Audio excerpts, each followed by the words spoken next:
What'd you say, LT? Papa, did you really ever tell me the story? No, I don't think I did, honey. I don't know what happened, okay?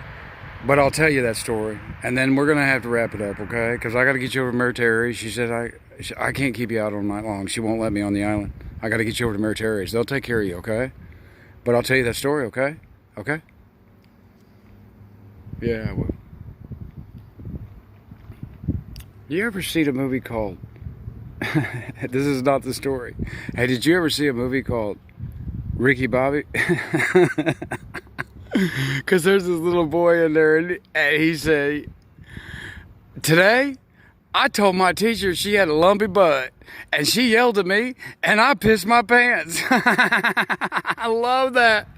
I hope I'm chuckling and laughing my ass off when I die to that. I want my body moving like a chuckle when I leave. Yeah, I do. What is wrong with you? I'm all jacked up on Mountain Dew. Get some, boy. Get some. Ricky Bobby. Story? Okay, little. All right. Well, let's bring them all in, okay? It's late. Littles! Guardrail Bible. Come on now. Come on. Everybody all over the world. Littles! Guardrail Bible that I got to go ahead and drop off, okay? If the good Lord, J.C. Paul, let me, I'll charge up my batteries, and we're going to play tomorrow, Littles. You deserve it, and I want to give it to you. But now let me go ahead and give you this last story for the night. Guardrail Bible. Come on, Littles, get in here. Hold on. They coming. I know, I see them running. Hold on, LT. Let them all get in here, okay? We here? What? That little... Wait. She's getting out of the tub. Hold on. No, it's slick right there. Get over the carpet. Okay. Put your towel on. Come on. Come on, little. Chill, little. You clean? Smell you. Oh, you smell good. You smell good. And look, we are at a guardrail, little. Would you look at that guardrail? And they're all lined up here, just wanting to jump over that guardrail and get out into the light. Okay, we'll go. Okay. This is it, LT. Papa, go ahead now, okay? Hold my leg. All right. But you got to promise to send me your song when we're done. Because there's a full moon. Where'd it go? Oh, my God. It's gone. Where is the full moon? The clouds are hiding it. Oh, there's the full moon, LT. Look at that. So I tell you my story, but you sing to all the littles in the world when we're done. Is that a deal? All right. Okay. Y'all here? All right. As a boy, I come up in a little bitty small town, country. We had about 180 acres farm, barns all over on it, different pastures with different animals in them. We had ponds in almost every pasture there was, okay? Big ponds, little ones, all right? We'd fish, we'd swim, all right? When you went to my school, you'd go from grade school, the one building, which was small, but you'd go from kindergarten all the way up to the 6th grade in the same exact school. And then when you finally get up to the 6th grade and you get out of there, well, you're going to go to the next school, all right? And that's 7th grade all the way through senior. Wooden floors that squeaked, and it was an old school, okay? It was. That's how I came up, Papa. That's how I came up, LT. All right? Okay. We had like a chuck wagon. You could get your burgers and your Suzy Q's. And, well, we had a little bitty post office, and there was that guy that worked on cars in that building there. It's just a little bitty old town, little bitty town. Well, the bus, when it picked you up, it would divide the year up, I guess to be fair. So if you was the part of the year where you got on the bus first, and we was way out there, we was one of the last two, me and Mary Pilcher and the Pearson daughters and McKenna, and we was one of the last ones to get off because we were so far out there. If you was that way, you get on in the morning as first, but then after school, you'd be one of the last ones to get off. And then come that Christmas holiday, they'd switch around. And you do the opposite. So you'd be the last one to get on in the morning, but you'd be the first one to get off after school was out.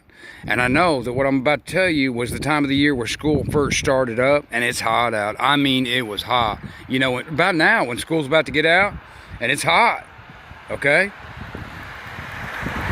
And we was one of the last ones to get off. And then, you know, Uncle Nick and Uncle Anthony, right?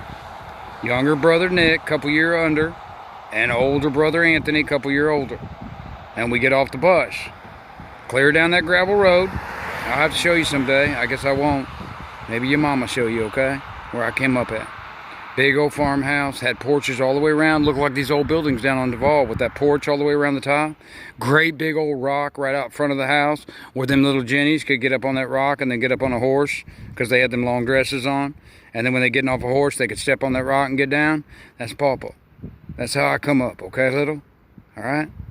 So anyway, maybe I'm about puberty age or something like that. My little brother under me and my older brother over me. And we get off that bus and we go up the driveway that day, way up the gravel driveway, and we get up to the house and there's all these cars parked all over that aren't ours. I don't know, like a party, what? Nobody in the house, nobody around. There's the barn out there, barn over there, nobody around. Okay? There's that one gate open to the pasture by the big barn. And so me and Anthony and Nick, we head over there, okay? And look down that pasture there. Well, there's a whole bunch of trucks down around that pond, down at the bottom side of that pasture, and they backed up to that pond. Shit, fishing. What's going on? Fishing? Okay? We take off. I used to be able to run a whole pasture in no time at all. Fly. I never touched the ground. Fly. And we get down there to the bottom of that pasture around all these people, all right? And then my mom and pa, which is your, you know, farm grandpa, right? All right? They down there. And there's some piece of equipment down there too. What we find out when we get down there is, see, if a pond is just a hole dug and you put water in it, well, that's just going to die. It's going to drain out. The sun's going to bake it out. You got to have a good spring up under that pond, pushing water from the ground up into that pond. Yeah, man, can you keep going? No, I'm telling a story. No, I'm going to go ahead and tell my story, buddy, okay? I'll move over a little bit.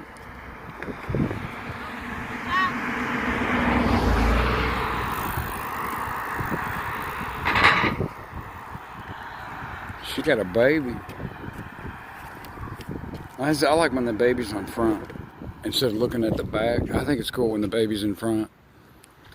So anyway, we get down the bottom of that pasture, and then, you know, Grandma, Grandpa, what they tell us is that something's wrong with that spring, okay? And that pond gonna dry up. So those fish, and there was a lot of fish, we always fished in there. Those fish are gonna die because that pond is dying, okay? And then, well, Charlie Moore out there with that piece of equipment, like a backhoe. It's got that big arm on it, and it's got that claw on it where that bucket can dig. And then there's all these old timers from the holler. Some of them I didn't know, but they all backed up with their pickup trucks down to that pond, okay? And they got cattle troughs that are in the back of the pond. That's like a trough you used to put water in or feed, but water in, and you give water to the animals. It pretty much take up the whole back of a pickup truck, okay? And they all got a cattle trough in the back of their truck. And what they had did is they had taken 5-gallon buckets of water out of that pond and fill up maybe half of that bucket. Those troughs that are in the back of their truck. Each one got about half water in them. And what Grandma and Grandpa tell us is that pond's gonna die, and we got to get the fish out of that pond, which was one of our bigger ones, and we got to get them into those troughs that are in the back of them trucks, and we got to take them over to another pond and get them in another pond so those fish don't die. Hell yeah, I'm straight Goonie. Come on, I mean, I'm it. Grandma don't want us getting our clothes dirty, school clothes, so she make her take our clothes off. So there, me and your Uncle Nick and your Uncle Anthony, there we are in our tidy whities. And they're going to let fish out of this pond, and we're going to pick them up and put them in them buckets. Oh, this is going to be it. This is the greatest day of my life.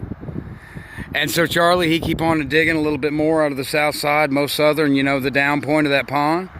And there's just water gushing and water gushing and water gushing. There ain't no fish coming out.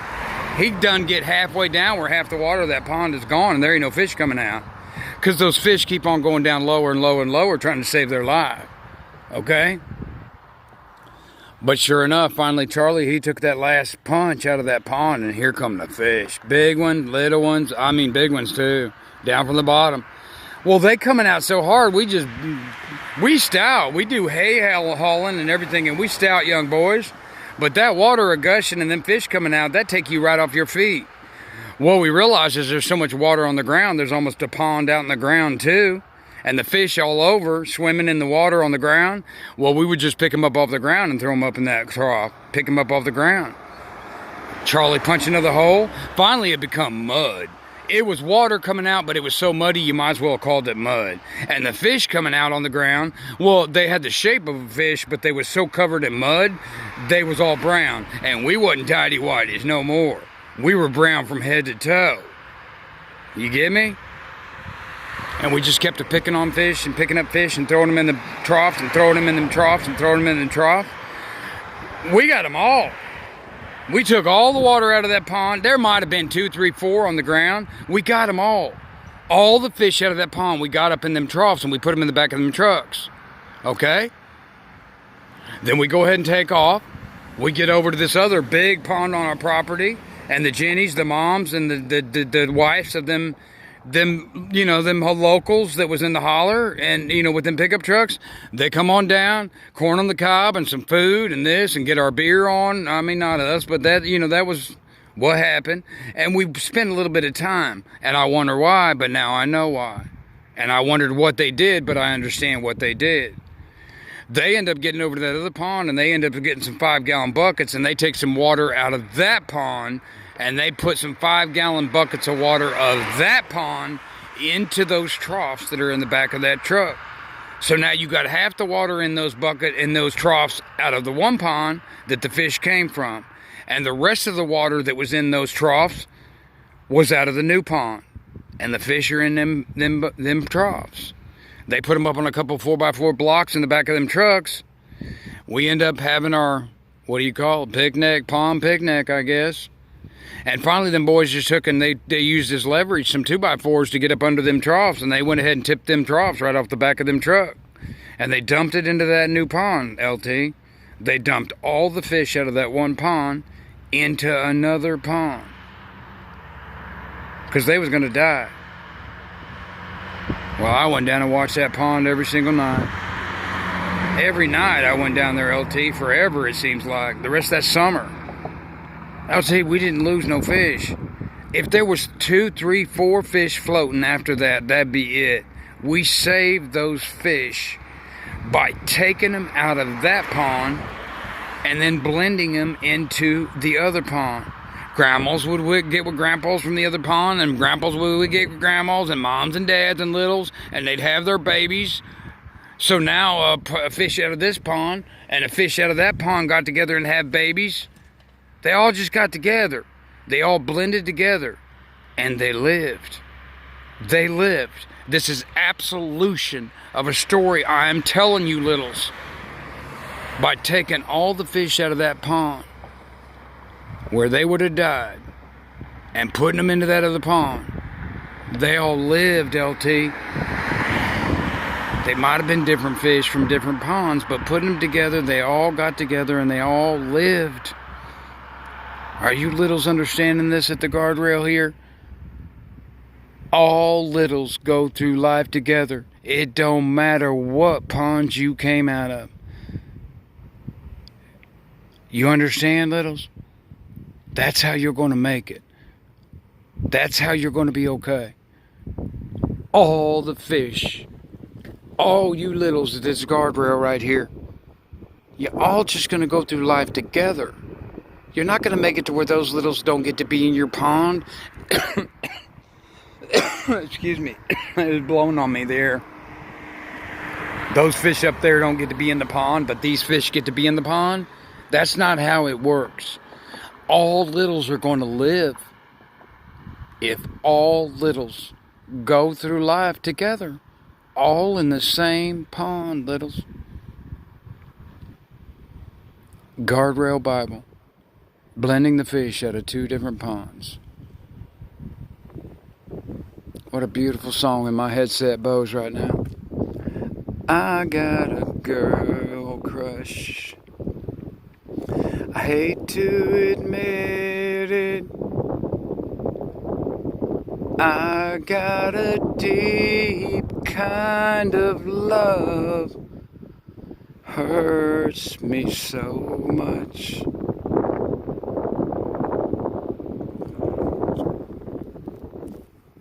I love you, littles. Stay together.